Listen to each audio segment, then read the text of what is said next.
سرکار کریم علیہ السلام نے فرمایا کہ شب براءت میں قبیلہ بنو کلب کی بکریوں کے بالوں کی تعداد سے بھی زیادہ اللہ تعالیٰ اپنے بندوں کی مغفرت فرماتا ہے۔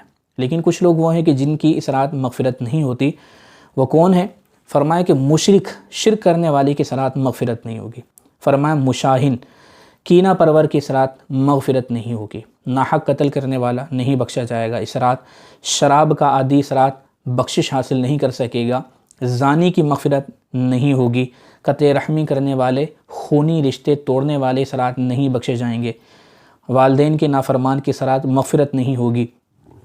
مجسمہ سازی کرنے والے، تصویر بنانے والوں کی اس رات مغفرت نہیں ہوگی۔ چغل خور، کسی مسلمان کو نقصان پہنچانے کے ارادے سے اس کی برائیاں بیان کرنا، اس کی شکایتیں کرنا، یہ چغل خوری ہے۔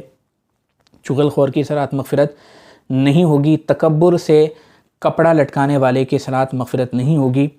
کاہن و جادوگر کی اس رات مغفرت نہیں ہوگی۔ تو اس رات کے آنے سے پہلے ان تمام تر گناہوں سے سچی توبہ کر لی جائے۔ والدین کے نافرمان کو چاہیے کہ وہ والدین سے معافی مانگے اور آئندہ والدین کی نافرمانی سے بچنے کا اللہ سے عہد کر لیں۔ زانی جو زنا کرنے کا عادی ہے، اس کو اس رات بخشش حاصل کرنی ہے تو اس گناہ کو ترک کرنا ہوگا، اللہ کی بارگاہ میں سچی توبہ کرنی ہوگی۔ شراب پینے والے کو توبہ کرنی ہوگی۔ کینہ پرور جو مسلمانوں کے حوالے سے اپنے دل میں کینہ رکھتے ہیں، ان کو اپنے سینے کو صاف کرنا ہوگا۔ تو اس رات میں اگر بخشش حاصل کرنا چاہتے ہیں تو ان تمام تر گناہوں سے سچی توبہ کرنی ہوگی۔